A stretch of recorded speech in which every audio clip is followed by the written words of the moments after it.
안녕하십니까. 매일 아침 조간신문의 주요 기사를 딱딱 풀어서 해석해드리는 조간 딱풀 9월 23일 월요일에 인사드립니다. 지난주 추석 연휴를 지나고 나서 전체적인 전국 흐름에 상당히 의미 있는 변화가 생기고 있습니다. 추석 연휴 전에 문재인 전 대통령 일가에 대한 수사가 확대가 됐었죠. 그 수사가 이제 곧 이어질 것이고, 또 이재명 추석 연휴가 끝난 뒤에는 이재명 대표, 민주당 대표에 대한 검찰의 구형 2년 징역형이 나왔습니다. 상황이 반전이 되고 있는데, 물론 민주당은 강력히 반발을 하고 있지만 윤석열 대통령의 지지율이 반등을 했습니다. 자, 이것은 제가 몇 차례 말씀드렸다시피 윤석열 대통령이 어려움을 겪고 있는 이유 가운데 하나가 이원석 전 검찰총장 때문이다. 지난 2년 동안 이른바 신접해 청산을 제대로 하지 못했기 때문에 보수청이 많이 등을 돌렸다. 자, 그 말씀을 드린 적이 있습니다. 그런데 실제로 문재인, 이재명에 대한 단죄가 본격적으로 시작되니 이 지지율이 반등을 하는 그런 상황이 나타나고 있습니다. 오늘 첫 조사지만은 이런 전국 변화 이후에 문재인, 이재명에 대한 단죄 분위기 이후에 첫 여론조사지만 상당히 의미가 있다, 그렇게 봅니다. 잠시 후에 그 여론조사 결과는 소개를 드리고, 일단 이재명이 2년 구형을 받게 되니까 민주당의 위기가 현실로 닥쳤죠. 특히 이게 11월 15일 1심, 그리고 그 이어지는 2심, 3심에서 벌금 100만 원 이상만 이재명이 받아도 민주당은 434억 원 국고 보조금을 토해내야 되기 때문에 초비상이 안 걸릴 수가 없습니다. 그런데 헤쳐나가는 방법은 두 가지죠. 하나는 이재명을 손절하는 것, 또 하나는 윤석열 정부를 무너뜨리는 것, 사실상 탄핵 정국을 만드는 것. 민주당에서는 그 두 가지인데, 일단은 구형만 나왔기 때문에 후자, 윤석열 대통령과 정면 대결을 벌이는, 그리고 아울러 검사 그리고 판사들을 겁박하는 그 상황으로 시작을 하고 있습니다. 동아일보 정치민 기사입니다. 이재명 선거 앞두고 선거법 1심이죠. 야당은 판검사 법 왜곡죄 추진, 강성청은 판례기 탄핵, 판사 플러스 쓰레기, 판례기, 이런 말을 또 만들어냈습니다. 판검사 법 왜곡해서 판결하거나 기소하면은 처벌한다. 이게 무슨 이야기냐면, 일단 이재명이 징역 2년을 구형을 받으면서 이재명 사법 리스크가 재점화되니까 민주당은 곧장 검찰 권력을 축소하기 위한 입법 드라이버를 걸고 나섰다. 민주당은 검사가 법을 왜곡해서 기소를 할 경우 처벌하는 법 왜곡죄를 23일 국회 법사위에 상정하는 등 검찰을 겨냥한 입법 공세에 속도를 낼 방침이다. 이 법 왜곡죄라는 것이 판사까지 겨냥을 하는 겁니다. 내용이 이런 겁니다.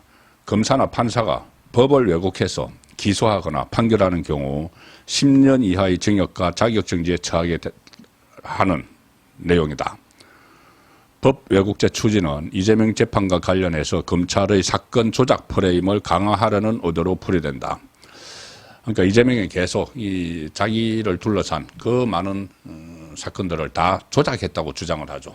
그래서 검사를 탄핵 발의를 하고 있는데, 아예 법을 왜곡했다. 그러니까 조작을 해서 법을 왜곡했다. 이런 법을 만들어서 법을 왜곡해서 기소하거나 검찰이 기소하거나 법원이 판결하면은 10년 이하의 징역, 검사나 판사에게 10년 이하의 징역형을 처할 수 있도록 한다는 겁니다. 이 다수당의 횡포죠. 그리고 이 법 왜곡 기준이 뭐죠? 법 왜곡을 했다는 기준이 지금 없습니다. 그런 거. 그냥 이재명을 기소하면은 이재명을 판결을 내리면, 이재명에 대해서 판결을 내리면 그게 법 왜곡죄가 된다는 의미나 다름없습니다. 횡포죠. 이것뿐이 아니고 민주당은 지난달 그 중순 이후 멈춰있던 검사 탄핵 청문회도 이러면 다음 달 2일 재개할 예정이다. 그때 4명, 이재명을 수사를 했던 검사 4명을 탄핵 발의를 했죠. 탄핵 발의를 해서 무슨 뭐 탄핵 청문회 연다고 했는데 정인들을 채택했는데 일제히 출석하지 않으니까 맹탕 뭐 청문회 비슷한 걸 한번 열었죠. 그러다가 그 전에 오래 전에 탄핵을 했던 9개월 전에 탄핵을 했던 이재명 수사 지휘하던 이정섭 수원지검 차장검사를 탄핵을 했지만 발의를 해서 통과를 시켰지만 헌재에서 9대0으로 기각돼 버렸죠. 그래서 망신살이 붙여서 더 이상 검사 탄핵을 그냥 발의만 해놓고 언거주춤하고 있었는데 이제 검찰에서 인용 구형을 때리니까 이것을 또 다시 청문회를 또 하겠다는 겁니다. 모든 것이 이재명에게 다 맞춰져 있는 그런 171명의 민주당 의원들입니다. 민주당은 11월 15일 이재명 1심 선고를 앞두고 사법부도 압박을 했다. 이재명 지지자들은 온라인 커뮤니티, 재명인의 마을 등에서 이재명 대표 재판을 담당하는 판사들을 겨냥해서 판내기, 판사 플러스 쓰레기, 판내기를 탄핵하겠다. 자, 이런 글들을 쏟아내고 있습니다. 자, 이럴 때일수록 재판 신속하게 진행을 해야 됩니다. 그리고 30일 예정된 이제 일주일 남았습니다. 다음 주 월요일 있을 이재명에 대한 위정교사 구형, 거기서도 또 더 강력한 검찰의 의지를 보일 필요가 있다고 봅니다. 자, 또 하나 있죠. 조금 전에 말씀드린 대로 추석 연휴가 끝나고 나면 이제 문재인 사법 리스크도 현실화됩니다. 정점을 향해 치닫고 있다 이런 생각이 드는데 이제 문다혜, 김정숙, 또 문재인 순으로 소환을 안 할 수가 없죠. 바로 뇌물죄입니다. 이상직 이스타항공 창업주에게 중진공 이사장 자리를 주고 사위 서창호 씨를 특혜 채용한 그 뇌물죄. 자, 그런데 이 문재인 부부와 문다혜 씨를 소환하기 그 전 단계로 또 전 단계로 한 사람을 다시 재소환합니다. 누구냐? 친인척 관리를 했던 신우석, 당시 민정수석실 행정관, 지금은 조국당의 사무부총장으로 있죠. 자, 국민일보입니다. 검찰 문 전 사위 특채 의혹 키맨 전 행정관 27일 소환. 당시 대통령 친인척 관리 맡았었죠. 정인신문에서 얼마 전에 공판전 정인신문이 있었죠. 82여 차례 진술 거부. 이상직과 1년 동안 뭐 85회 전화도 하고 문자도 교환했다는 그 사람입니다. 여기에 대해서 참고인 신문으로 출석 요구서를 발부를 했습니다. 27일 출석해서 조사받으라. 이제 이번에까지 참고인 신문이지만은 아마 이번에도 출석을 해서 묵비권을 행사를 하면은 바로 피의자로 전환을 하겠죠. 피의자. 이 사람은 태국에까지 가서 이 문다혜 살집을 알아봐주고 현직 청와대 참모가 국민 세금으로 월급 받는 사람이 그 뒷바라지를 해준 거죠. 그리고 문다혜가 한국에 다시 와서 서창호 씨와 이혼을 하고 청와대에 살면서 이 집을 양평동 그 다세대 주택을 샀는데 그걸 또 숙박업을 했는데 그 숙박업을 관리를 해준 사람도 이 사람이다. 그러니까 거의 뭐 그 시중을 다 들었던 거죠. 자, 그 사람인데 최근 법원 정인신문에서 진술 거부권을 행사를 했고 그래서 검찰이 이번 조사에서 어떤 진술을 확보할 수 있을지가 주목이 되는 상황입니다. 자, 이 신우석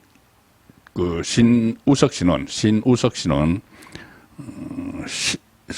16일에 재보궐선거가 있죠. 그 재보궐선거 이후에 조사를 받겠다. 지금 조국당은 호남에서 올인하고 있습니다. 이 사람은 조국당의 사무부총장이니까. 그래서 또 재보궐선거 이후 조사를 받겠다 했지만 아니다. 검찰은 9월 중 조사가 꼭 필요하다. 9월 중. 왜? 10월 되면은 이제 문재인 일가를 소환을 해야 되기 때문에 그렇지 않은가 싶습니다. 검찰은 지난달 30일 문다혜 씨 자택 압수수색을 통해 확보한 압수물 분석을 마치는 대로 문다혜 씨를 소환해 조사를 할 예정이다. 그 다음은 김정숙 또 문재인 이 순으로 이제 소환이 되는 것이죠. 자, 그래서 제가 모두에 말씀드린 대로 이렇게 이재명과 문재인에 대한 사법 절차가 상당히 빠르게 진행이 되면서 윤석열 대통령의 지지율이 반등하기 시작을 했습니다. 오늘 아침에 나온 조사입니다. 자, 중앙일보로 소개해드리겠습니다. 오늘 아침에 보도된 인터넷판 기사입니다. 윤 지지율 30.3%, 30.3%. 최저점이 나왔던 지난 조사보다 3.3%포인트 올랐다. 이 3.3% 상당히 의미가 있습니다. 그때 20%대에 내려가가지고 이게 10%대로 하락하면은 이것은 사실상 심리적 탄핵 상태다. 이런 이야기가 있었는데 이 검찰총장이 바뀌고 수사가 강하게 진행이 되면서 반등을 하기 시작해서 30%대를 회복을 했다. 그리고 4주 만에 30%대를 회복했다. 이것은 상당한 의미가 있습니다. 리얼미터가 19일, 20일 조사에서 오늘 아침에 발표를 한 건데 윤 대통령의 국정 수행 긍정평가가 30.3%, 30.3. 현 정부 출범 후 최저치였던 일주일 전 조사 27.0보다 3.3%포인트 상승한 수치다. 국정 수행 지지율이 30%대를 나타낸 것은 지난달 네 번째 주 조사 이후 4주 만이다. 자, 리얼미터는 이렇게 분석을 합니다.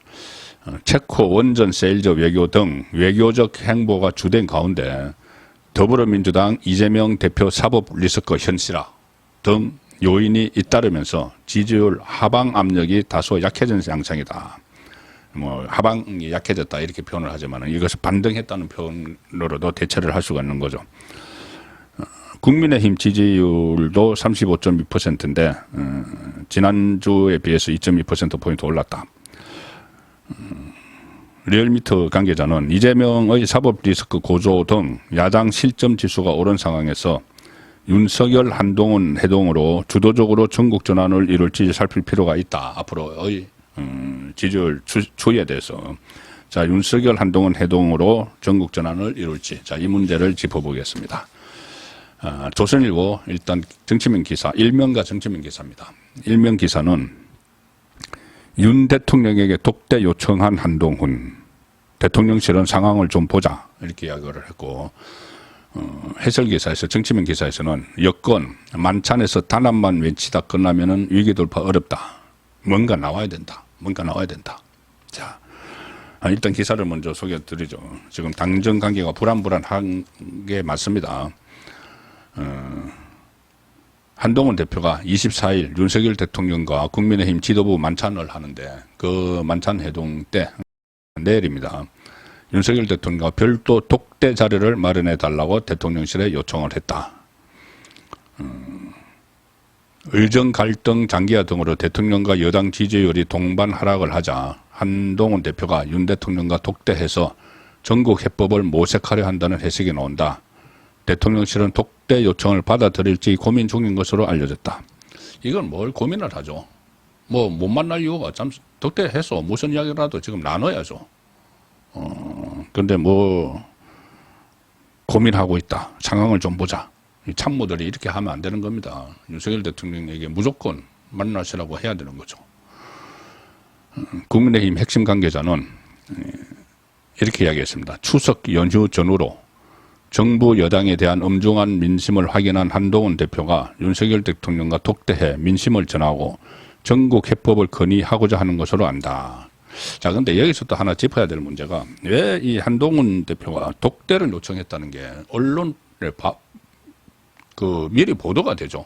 그냥 거기서 독대를 하면 되는 것인데 이 미리 보도를 한 것은 또 한동훈 쪽에 누군가가 한동훈 본인은 그러지 않았을 거고 한동훈 쪽에 누군가가 또 언론 플레이를 한 냄새도 있습니다. 이런 식으로 하면은 문제가 안 풀리죠. 양쪽 다. 한 대표는 독대가 성사되면 의정갈등 해법과 관련해 윤석열 대통령의 정확한 의중을 확인하고 자기가 구상하는 해결책을 건의할 생각인 것으로 알려졌다. 자, 의정갈등도 해소하는 것이 중요하죠. 중요한데 현실적으로 또 하나 중요한 문제가 하나 있습니다. 지금 윤석열 대통령이 어려움을 겪고 있는 이유, 물론 신적폐 청산을 하지 못하고 이런 것도 있지만은 당장 현실적으로는 김건희 리스크를 빼놓을 수는 없습니다.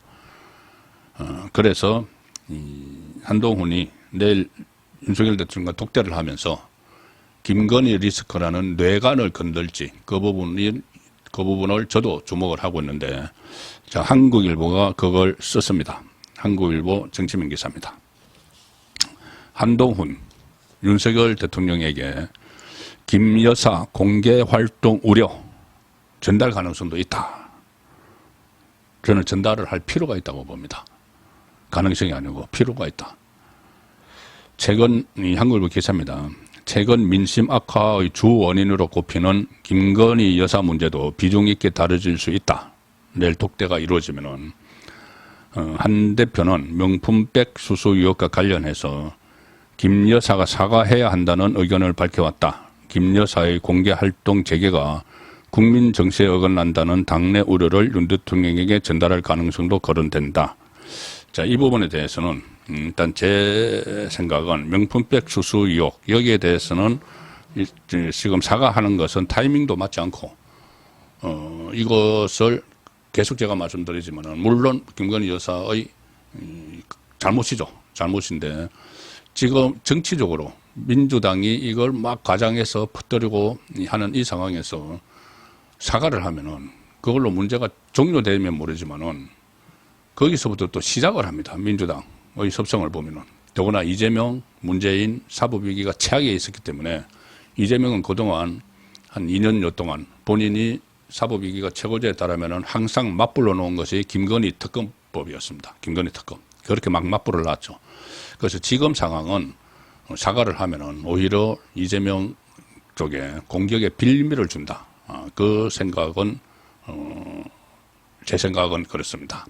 근데 어쨌든 한동훈은 사과를 해야 된다는 입장이고, 이 김건희 여사의 공개 활동 재개가 국민 정치에 어긋난다는 당내 우려, 이것은 있다고 저도 봅니다. 지금 최근에 어떤 뭐 여러 가지 현장을 방문을 하고, 이런 모습들, 또 새벽 1시에 경호원들을 대동을 하고, 반려견을 데리고 산책을 하는 사진이 또 찍히고, 이런 모습들은 좀 국민 눈에 지금 상당히 안 좋게 비치는 게 사실입니다. 자, 그래서 이런 부분도 두 사람이 만나서 머리를 맞대고 정말 뭐가 필요한지 의논을 할 필요는 있다고 봅니다. 자, 마지막 소개해 드릴 기사는 어제 제가 추모 방송을 보내드렸죠. 지난 2022년에 저와 인터뷰를 했었는데 자꾸 왔었습니다. 장기표 선생 이야기입니다. 조선일보 1면과 2면 기사입니다. 거리의 혁명가 장기표 별세, 평생 불의에 맞서서 싸우다가 78세로 영면했고, 젊어선 독재에 맞섰고 나이 들어선 특권에 맞서 싸웠다. 그 부인이신 조무화 여사가 장기표 선생의 마지막 말을 전했는데 그것을 전달을 해드리고 마치겠습니다. 장기표 선생, 살 만큼 살았고 하고 싶은 대로 하고 살았다. 죽음을 받아들이는 건 생명을 가진 인간의 의무이자 순리다. 그러니 울지 마라. 이 말씀을 남겼다고 합니다. 9월 23일 보내드린 조간 딱풀이었습니다.